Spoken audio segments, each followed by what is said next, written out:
Oi pessoal, tudo bem?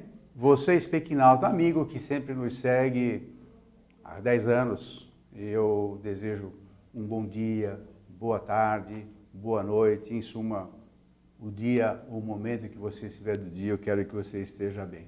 Sempre seguindo a gente e veja-nos quando necessitar. Aliás, sempre que você estiver nos vendo no site, se possível, clica embaixo, lá embaixo tem um íconezinho, siga-me.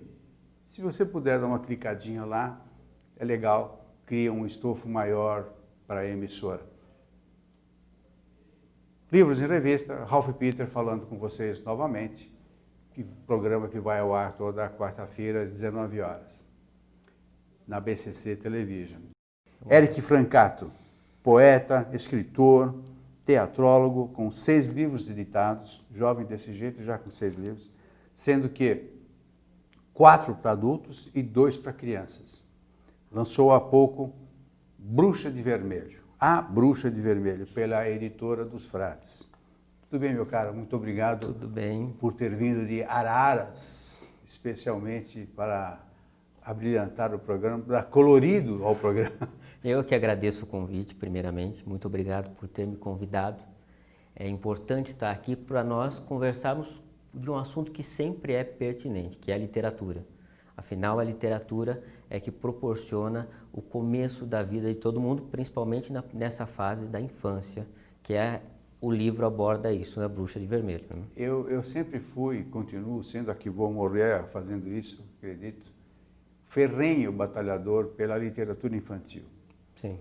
Porque além de criar boas pessoas, você cria bons leitores. Sim. Que vai fazer o mercado de amanhã. Todos os meus filhos, meus netos, sempre, não sei se feliz ou infelizmente, tiveram que me ouvir. E eu faço isso com um prazer miserável. Não como uma missão, eu faço por prazer.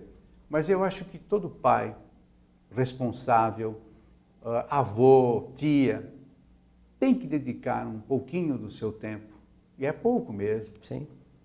à leitura infantil para eles, naturalmente. Embora algumas leituras infantis, o adulto pode perfeitamente se regozijar, uma boa. Sim. Mas é incrível como a criança se interessa, impressionante como eles absorvem e criam fantasias em cima daquilo que é o grande elan do negócio. Né? O que vai dar a base para eles, né? O princípio de tudo. Eles vão confabular várias coisas, diferentes aspectos. Abre o universo. Né? Exatamente. Às vezes, um livro que você lê, de repente, daqui a algum tempo, em uma outra fase, você se lembra de algo dele e ele fale com você. Exatamente um livro que naquele momento que você leu, não falou nada com você, mas a importância de tê-los, principalmente no mundo de hoje, que está numa tecnologia muito avançada e muito corrida, que as pessoas não têm mais a paciência de parar com o filho e dedicar um livro a ele. É melhor ele jogar um videogame para não atrapalhar, do que demonstrar os livros, o que ele pode escolher, uma capa que lhe caiba melhor na primeira infância, que é o caso que eles veem muito a observação do aspecto de como que está o desenho, como que é o nome, algo menor que chame a atenção, que não é o caso do conteúdo a princípio, mas que isso é muito importante, mas isso depende de muita dedicação e esmero dos pais. É isso que eles têm tido pouco. Então eles preferem muito que as crianças fiquem no videogame, fiquem na televisão, fiquem no mundo de tecnologia, porque isso acomoda os pais. Então é muito pertinente nós voltarmos sempre com esse assunto de que os pais deveriam e devem propor este mundo de fantasia aos filhos. Este mundo que eles próprios percebam as coisas que eles veem, tanto como um desenho ou como lido, como aquele que eles leem. Né? E você sabe que eu tive uma experiência esses dias desagradabilíssima, indo na tônica do lance do videogame. Sim. Eu tentei ler para uma criança, acho que 4 anos a criança tem, 4 anos. E ele disse, não, isso está muito chato. Isso é muito chato. Estou sentindo que os nossos livros deveriam, não digo aprimorar, mas se encaixar nesse universo da eletrônica. Não sei como, não faço a menor ideia. Porque é justamente isso que você falou. O pai não tem paciência. E isso transmite para o filho, que pega hoje um celular qualquer e tem ali 500 joguinhos para o cara jogar e ele fica jogando. E naturalmente a leitura não é tão gostosa quanto um joguinho. Sim. O joguinho atrai muito mais. Sim. E eu fico com medo que a literatura perca espaço para isso. Eu acredito que não, e eu sou um pouco contra tentar se adaptar sempre, porque parece que é uma zona de conforto que nós sempre temos que chegar até lá. Então, por exemplo, se nós alterarmos alguma coisa na literatura para chamarmos a atenção da criança, é porque nós não vamos tirá-la da zona de conforto ainda. É importante que ela tenha essa atitude, é importante despertar essa atitude nela. Daí é isso que você está me dizendo, despertar de um modo diferente. Mas acredito que qualquer literatura seja algo que seja despertado ao ver, ao ler, ao parar, entendeu? É importante que essa criança não fique no 120, né? Naquela correria. Já está com 220. Exatamente, o tempo todo. É importante que ela pare e reflita e veja o livro, porque o livro faz isso. Na verdade, a televisão não faz, a coisa já vem mastigada, claro, não é? A TV, eu não sei você, mas eu evito ver televisão. Televisão para mim é, eu passo na sala, minha irmã está vendo, eu sou obrigado a ver e tal, mas via de regra eu não vejo televisão, porque é uma indústria para embotar a tua inteligência. Sim, sim. O que é diferente da literatura. A literatura te abre o universo, Sim. te expande. Sim. Agora, é muito difícil, eu entendo o que você falou, e não é o caso aqui da gente ficar discutindo isso, mas eu acredito muito na evolução. Sim. E eu acho que, se você olhar, você tem quantos anos de idade? 31. 31, parece 20 e poucos, 31. Obrigado. Mas se você olhar 20 anos para trás, Sim. você vai ver que muitas coisas que você dispõe hoje, utiliza o tempo todo, não te passava pela cabeça. Sim, sim, claro. Não só porque elas não existiam, como também porque talvez você não pudesse adquirir. Sim. Então, isso é um processo autofágico, eu concordo com você. Exato. Ele vai, ele te atrai, ele te consome e você fica consumido. Isso. Literalmente. Literalmente. Eu entendo perfeitamente o que você falou. Sim. Só que é um papo longo isso, né? Sim, sim, realmente. Os 4 livros que você escreveu para adultos, que linha? O primeiro é um romance. O segundo, Pode falar o nome, por favor. O primeiro é Almirante do Mundo. Almirante do Almirante Mundo. do Mundo, que é um romance misturado com suspense. O segundo é O Incrível Dr. Karloff. É um livro infanto-juvenil, mais para pré-adolescência. Dr. Karloff. Que lembra o né? O ator, né? Exato. Boris Karloff. Isso, né? o múmia, né? Múmia, né? Exatamente. Gente fina, o cara. O terceiro foi As Três Noites de Cleópatra, que traz a história de Cleópatra para os anos 70. Né? Olha que legal. Que eu acho muito interessante.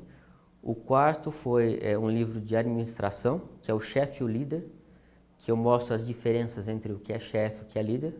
E como é que, entre o chefe e o líder? Sim. A diferença, o que é o chefe e o que é o líder. Isso, é administrativo. Claro. Perfeito. O quinto é Não Alimente o Gorila, que é infantil, primeiro infantil realmente, que é sobre o medo. Então, não alimente o gorila, não alimente o medo. O medo.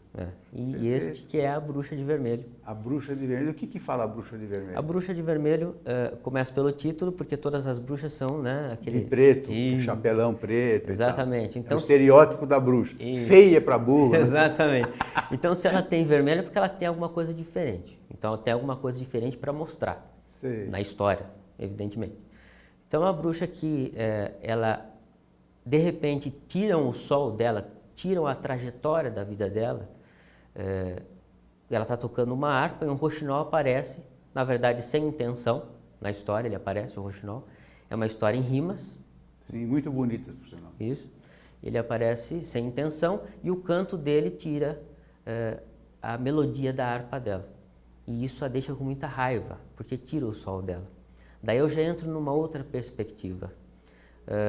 Será o quanto que o exterior pode tirar aquela paz interior que você tem? É uma perspectiva muito ousada de se pensar, né? Interessante. Quando fala, o quanto que O quanto o exterior tira a paz interior de você. Quer dizer, no caso, o rouxinol veio lá e te bagunçou o E coreto. bagunçou a paz da bruxa, entende? Certo. Isso é algo interessante, porque até que ponto que eu posso ser afetado por algo que vem de fora? Ou seja, se eu não estou preparado, ele pode me afetar, mas se eu estou preparado, não. Exatamente.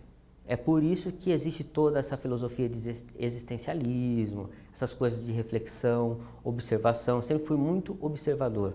Tanto que eu comecei assim, desde pequeno, sempre observando como que o ser humano lida com as coisas.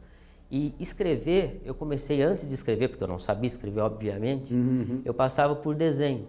Então era como se fosse um gibi, um HQ. Então eu ia assim por histórias. E a observação minha sempre foi muito assim, afoita, sabe? Ficou como se fosse uma arte rupestre. Sim, exatamente. Você ia desenhando e aquilo... Exato. Mas a criança tem esse condom, né? Ela desenha alguma coisa, o que é isso aqui? Ah, isso aqui é um peixe com uma cauda longa. E é um ponto. Exatamente, e não Pra ela significa é um nada. peixe. Exato, pra gente não vê nada. A gente não vê nada. Isso. É uma abstração miserável que a gente perde, né? Infelizmente. Isso, a gente perde. Isso a gente não pode perder. Principalmente com a tecnologia, voltando a falar dela, Sim, não vontade. que é algo que nos faz perder isto. Esta abstração. Embora tenha vindo para ajudar, né? Sim, claro, sempre. Tudo tem o bônus e o ônus, não tem jeito, não é?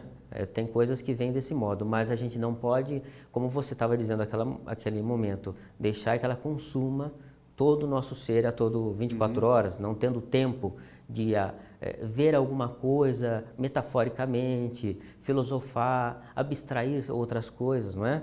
Um contexto diferente. É que nem assim a Santa Ceia. Se eu estivesse lá entre os 12, eu certamente não comeria o pão, mas eu observaria aquela Santa Ceia. Entendeu? Mas como é que você observa dentro? Para observar, você tem que estar de fora. Exatamente, é por isso que eu não participaria dela, mas estaria de fora sem comer o pão. Metaforicamente, eu não estaria dentro da Santa Ceia, não seria um dos 12. Seria os 12. Você Não, estaria fotografando. Exatamente, eu estaria observando. É como muita gente fala que eu fui o garçom da Santa Ceia. Por conta de quê? Por conta da idade mesmo. Imaginei, mas quis acrescentar a pergunta. Eu me sinto muito honrado com isso. O que valeu foi a observação disso. Exato. Mas então você, desculpe o corpo presente. Claro. Você é dotado de um ecletismo interessante. Sim. Porque se você tem o livro adulto, o livro infanto-juvenil, tem um outro conto, e depois tem um livro que serve para o empresariado, Sim. ou alguém que esteja se propondo a trabalhar como administrador, e ser um líder, e saber a diferença do chefe e do líder, que parece óbvio, mas muita gente não entende.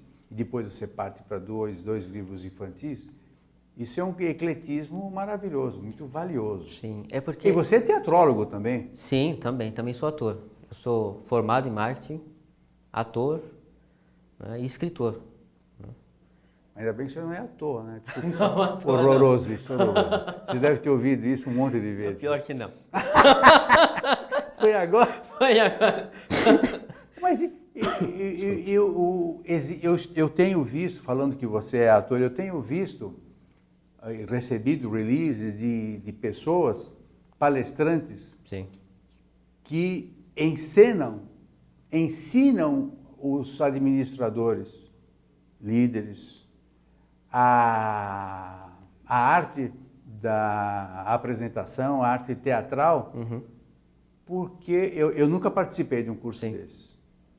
Porque a teatralização, falei certo, teatralização, é um componente muito importante na arte de dirigir.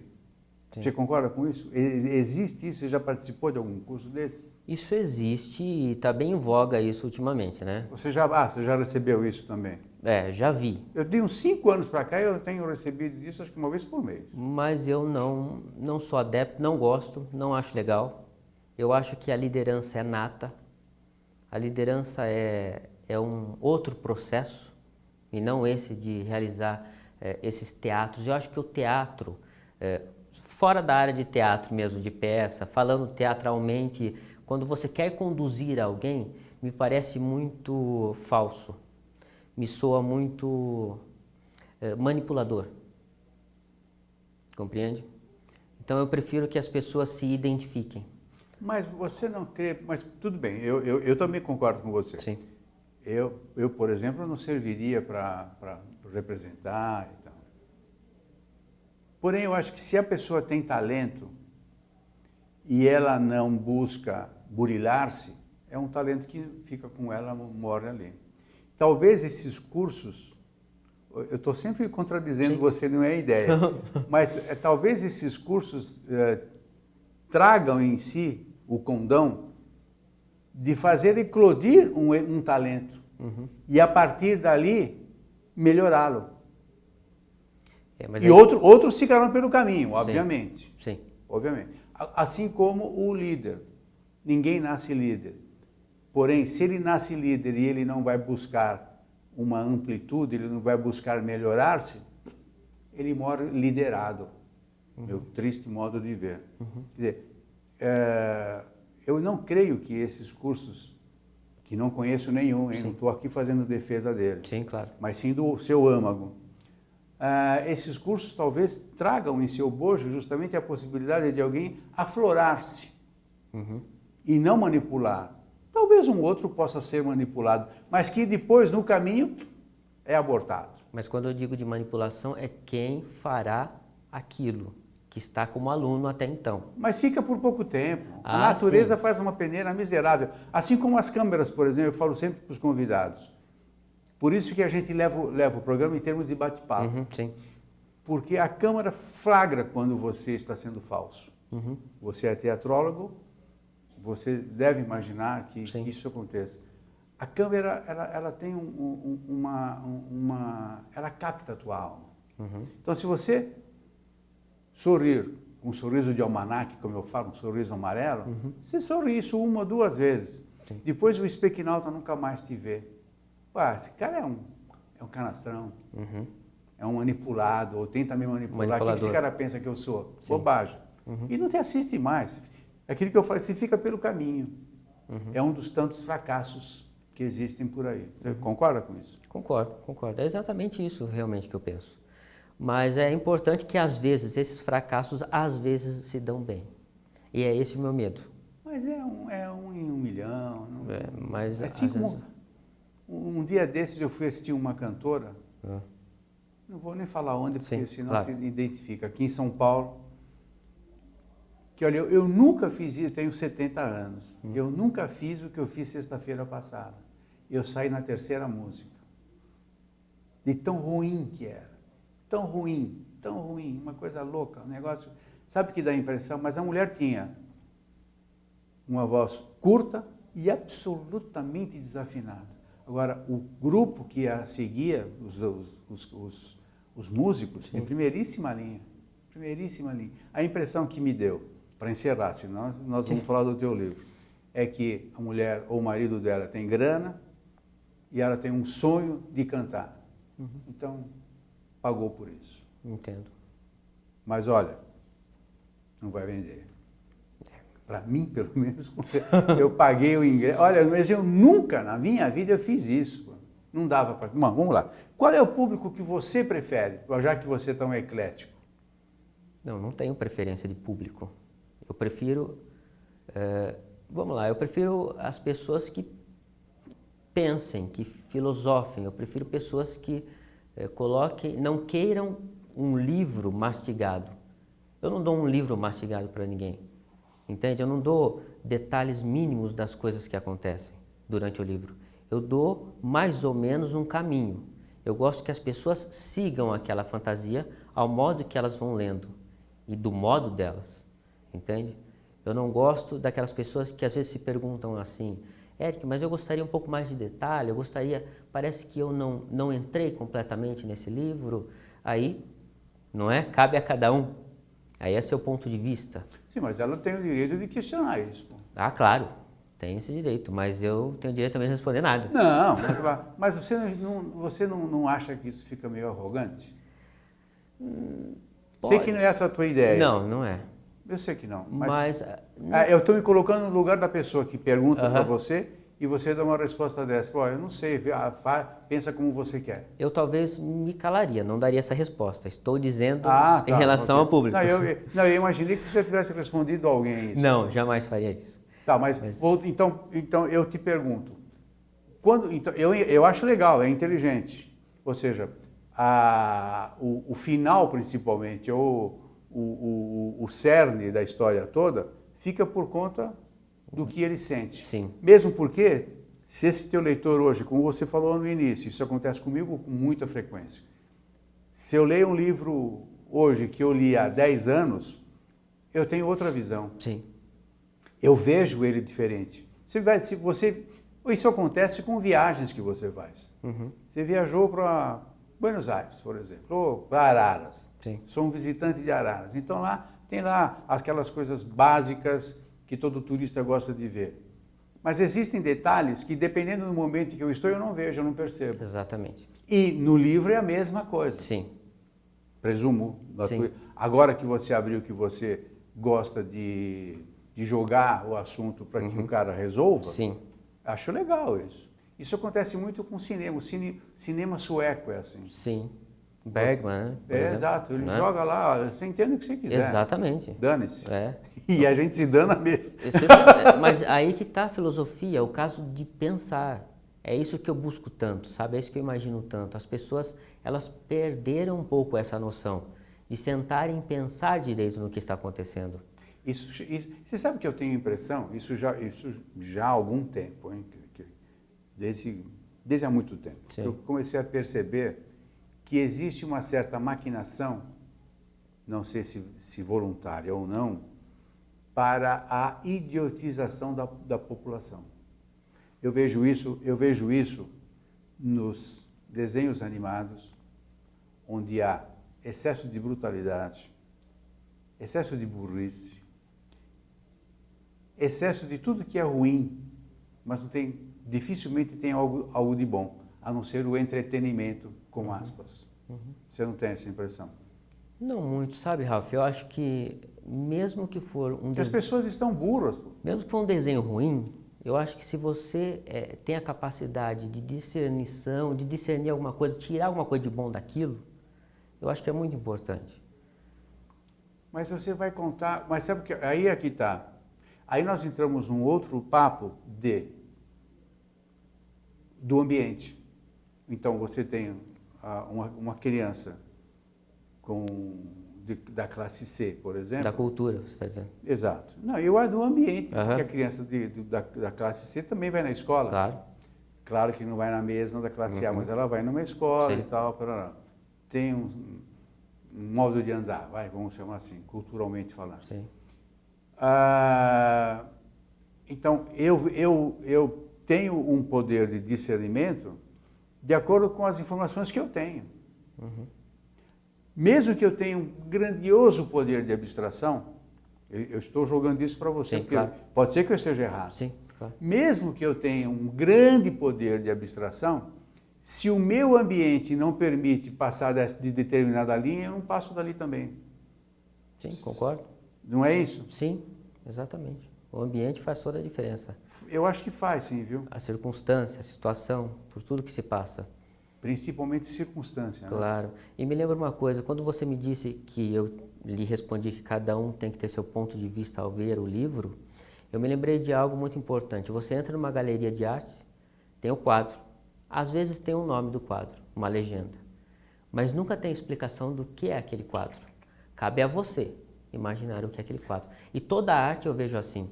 Tanto como na peça teatral, quanto no livro. Sim. A arte não é feita para ser explicada. Tanto que você sai e tem diversos comentários. Exatamente. A arte é para ser sentida, não é? Você sabe que... Perdão, desculpe. Não, pode falar individualmente.